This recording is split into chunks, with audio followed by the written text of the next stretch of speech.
Hello there everyone and welcome, it is Niran here, and today I'm excited to bring you my first episode of the Dirt 4 career mode walkthrough, whatever it's going to be called or whatever it's going to be titled. Dirt 4, the new rally game, has just dropped on June the 9th as I'm recording this. I've got the game today. You're probably going to be seeing this the day after it came out, actually, realistically, by the time I've edited it and uploaded it. But today, we're going to be starting up this career mode. Now, for those that don't know, Dirt 4, obviously, carrying on with the Dirt franchise, the third Dirt game was absolutely astonishing. It's like a phoenix series out of the original Colin McRae rally games that you used to get on, like, PlayStation 2, based around rallying, rallycross. It's the official rallycross game, all that sort of thing, and I guess the aim of this career mode is to build up a team and to be like the best rally team in the world. I don't really know much about the career mode. I've tried to avoid watching other videos, so it's sort of a learning experience for me. Now, I have done the initial Dirt like school training, which is basically just drive around this car park for like 2 minutes. So I'm not going to show that in the video, I've already done it because it automatically puts you into that when you start up the game for the first time. So we've already done that, but it's completely irrelevant really to the actual progression of the career mode. So we're going to jump into our first championship, I think, in this episode, I assume. I don't really know anything about the situation. You can see we've got 10,000 credits as well. We're on a beginner level. The credits will be used to buy cars when we actually get our team together, and obviously we'll get sponsors and all that sort of stuff. But for now, we're going to be taking part in an invitational. We don't have the funds or the ability to create our own team, so we're going to be taking part as someone in someone else's team. The Dirt Clubman Cup, sponsored by EBC Brakes, is probably what we're going to go ahead and do. It's based in Michigan. There's a vehicle just out of interest for anyone who is wondering. Now, this is going to turn into a series, by the way, as well. This isn't just going to be like a one-off thing. I'm going to try and make this a proper series and try and make it quite regular. So if you do want to see continued Dirt 4 content, then make sure to slap a like on the video and subscribe, certainly, if you are new to the channel. I'm trying to grow this channel, and hopefully you guys will be interested in seeing some videos like this. So we are going to jump in to the Michigan Rally. It's only one stage is this event, and we're going to be taking part in this championship. In terms of assists and difficulty, I'm on the second highest difficulty in terms of the AI ability. A lot of the stuff is turned off. I think traction control's on like 1 and stability control is on like 1, but everything else is basically switched off. There's the team targets as well. We're obviously driving for Tatch Motorsport rather than our own team, so we have team objectives, if you like, that earn rewards for us in terms of credits. Oh god, I'm a bit nervous, to be honest with you. I still feel like we're just jumping into this without any sort of preparation, but here we go. The class leader is Muller, the guy from Austria. I've got manual starts on. Oh god, here we go. Rallying career is officially beginning here. I can't remember any of the controls. Okay, that's to look back. Not that I really need that in a rally car.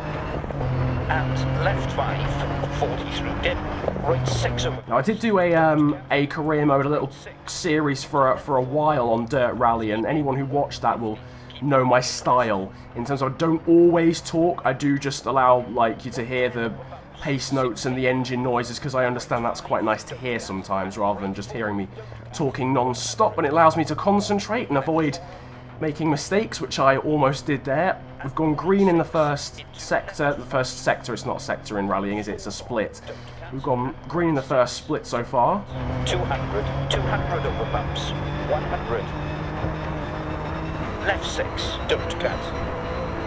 1.2 seconds up at the moment. We've gone wide there, though, and into a field that's a very forgiving segment of the stage, in fairness. That could have been very bad if it was banking on the outside. I've only done about 2 stages before this one, I'm not going to lie to you, so I'm not massively prepped on this game.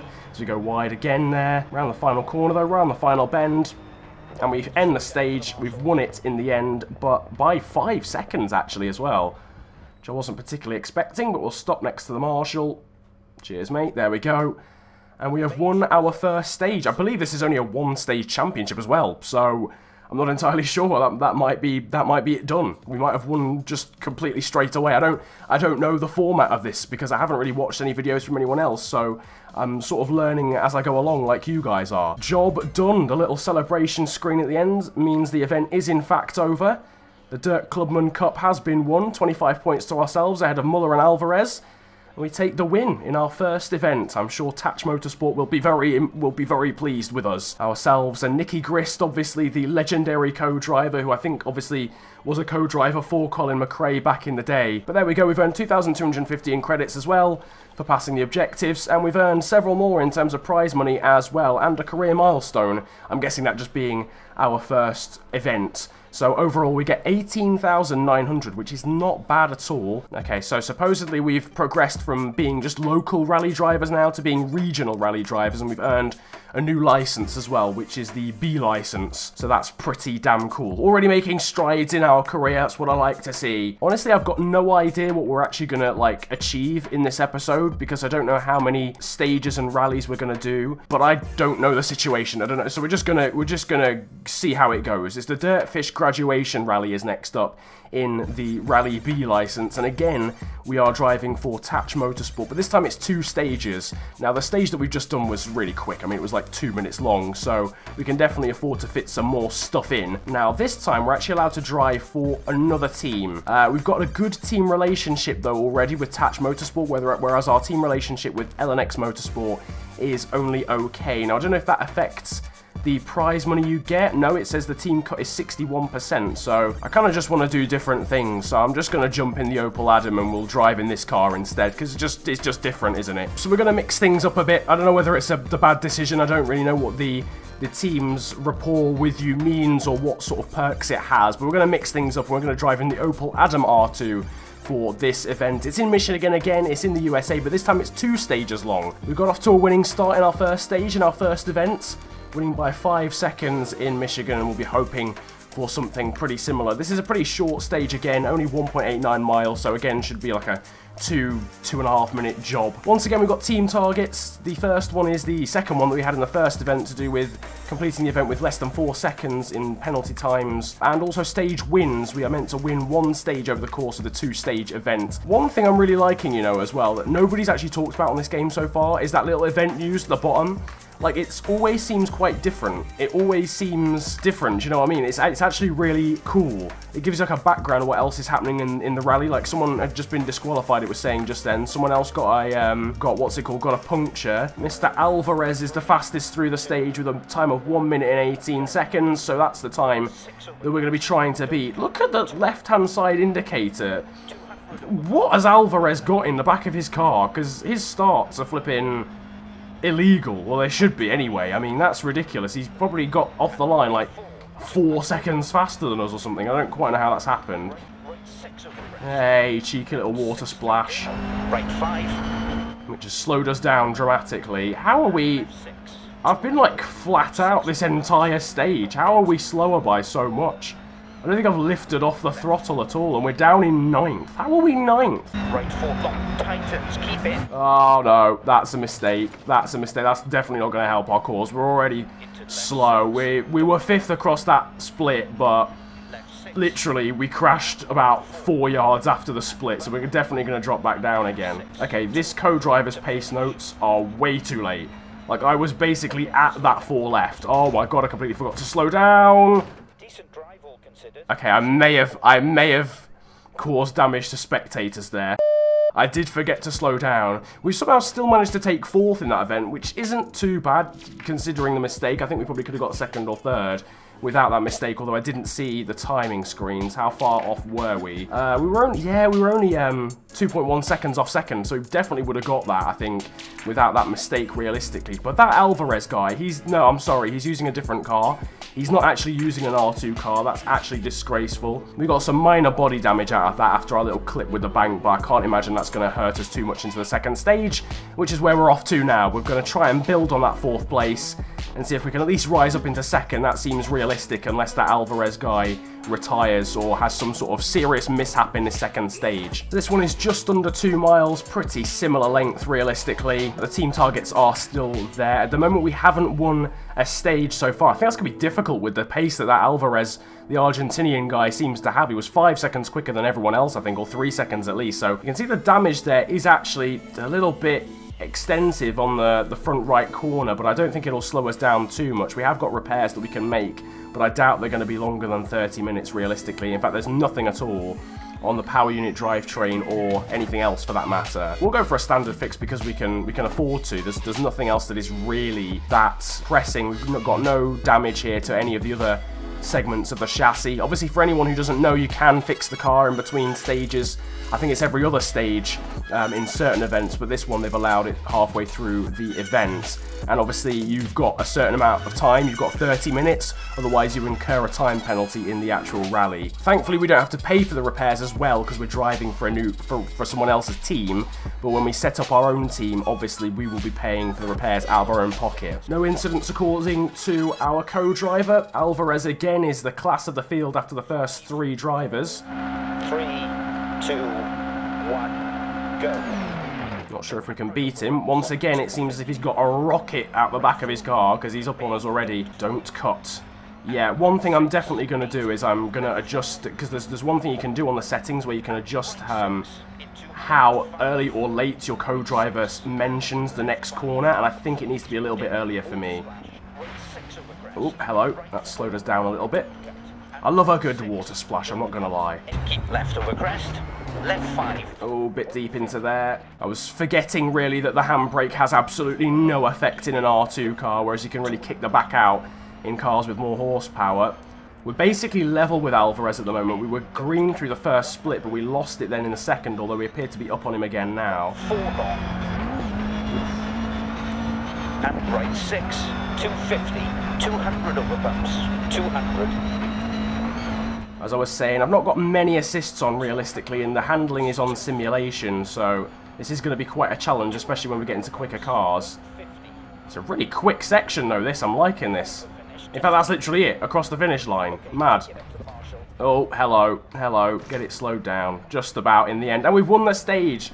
We won the stage by 7.3 seconds as well. Decent. In fact, so that means surely we've won the event overall. Great stage. Good work. Cheers, Nicky. Nicky's happy with the situation. Yeah, there we go, stage results, but crucially event standings, we've jumped up to the top, and only by 0.6 of a second over Alvarez. That is, in rallying terms, that's literally nothing. That is literally nothing. That's 6, we've got the full 25 points from that as well. Good stuff. So we've actually won the event with that really good time there in the second stage, which is incredible because we were quite far off the pace of Alvarez in the first stage and then completely bossed that despite making that big mistake at the hairpin. Alright, these camera angles are cool. I'm not going to lie. They're pretty damn awesome, aren't they? Let's be honest. This will give us a good angle of how much we messed up the hairpin. Yep, pretty badly, I think it's fair to say. So there we go. It's a similar theme to the first event. This time, we're coming out on top after 2 stages to the event. It's ourselves from Alvarez and Muller. Alvarez driving for the team that we were just racing for. We've left them, we've abandoned them, and we've now beaten them as well. We've taken the win after 2 stages in the DirtFish graduation rally, the 25 points. I'll take it, thank you very much. And we've passed both of the objectives as well, because we didn't get anything in terms of penalty time. And we also won that second stage, so we get the full 1,700 credits from the team. And on top of that, we get some prize money and also a career milestone, which adds up to a total of 23,775. Not bad at all. We've leveled up again. We're level 4. I'm a novice. Yeah, I don't think I need a level number to inform me of that information. So now is the time where we can actually consider starting up our own team and getting our first car. So we've got an information.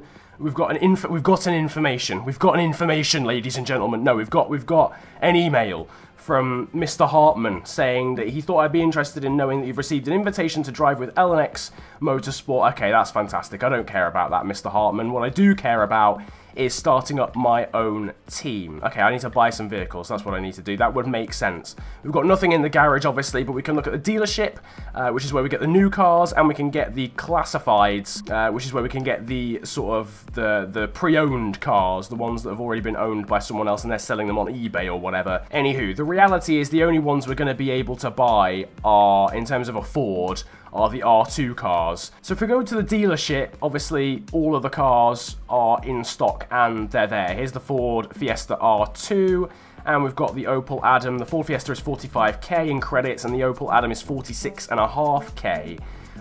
Let's compare that to the classifieds and see what the difference is in terms of price. The Opel Adam, it's only like I think it's only like 3,000 less. The Ford Fiesta's sold out anyway, and I want to get the Ford Fiesta, to be quite honest with you, so that's what we're going to do. We're going to go to the dealership, and we're going to bring in a Ford Fiesta as our first car, because, I mean, it's just the standard, really. I know we drove the Opel Adam, but the Ford Fiesta is the iconic R2 Super 1600 car, so we're going to do that, and we're going to start our team as well. So we've now got our own team, thanks to the purchase of a new Ford Fiesta R2 car. I don't know what we're loading to now, to be quite honest with you. I'm really hoping it's not an event, because I need to end the episode at this point. Realistically, it's getting a little bit lengthy now that we've done 2 events and started up our team. But of course, that is why we're now somewhere else. Oh no, we're designing the car. We're going to design the car and do the team name. Okay, this is pretty cool. This is pretty cool. So it's not another event. I thought we were going to get jumped into another event. I was like, no, I need to end the episode. Right, so we can do the branding for our car. I'm going to do this, actually. This will be the final action, really, of the episode, I think. I'll just do a bit of branding. I'm not going to do the team name, though. This seems like a perfect example or a perfect time to get you guys interactive with the series. I know a lot of people are going to say FNG Racing as a team name, realistically. I'm prepared for that already. But if you guys could jump in with some suggestions maybe for some branding or, you know, what the team should be called. And if there's anything that isn't the suggestion of FNG Racing, then drop that in the comments section. If you do genuinely want it to be called FNG Racing, then obviously drop that in the comments section as well. But I'd love to know what you guys think about the branding. I want to get you guys involved and make sure that there's some interactivity there, because generally speaking, I don't mind how the car looks as long as it's a bit peng. But I can't believe I've just said that. I can't believe I've just said that. But look. We're going to look at the sponsor offers that we've got. Okay, we've got some offers from quite a few, to be quite honest with you. Some of them are locked because we aren't at a certain level yet. But these are the offers that we've got so far. I think we're only allowed to have 1 space on the car at this point because of our level, so that's fine. The Riga suspension one is the best, but part of me really wants to just be a classic YouTuber and get Thrustmaster slapped on the car. But we're gonna be intelligent. We're gonna get Riga suspension because it's the best offer. Slap my name on the contract. There we go. That's all sorted, and that is the last of it. There we go. The first sponsor on the car. Maybe that'll sort of change your opinion on what the branding should be, and maybe order to match that as a main focal sponsor on the car. Maybe we should go for yellow and purple to match that sort of look. I don't know, it's up to you guys. Leave your thoughts in the comments section. But if you've enjoyed this first episode of the Dirt 4 career mode, then make sure to slap a like on it. Subscribe if you're new to the channel as well for similar content like this, and as well as that some F1 2017 content when that game comes out, and all sorts of other racing shenanigans that are going to be going on. I'm really excited to carry on this series. I love it when a new game comes out. It's always a nice little sort of adventure into the unknown, and hopefully you guys enjoy the content and enjoy this series as well. But for now, it has been a pleasure ranting at you guys today. Have a wonderful day, enjoy yourselves, and goodbye.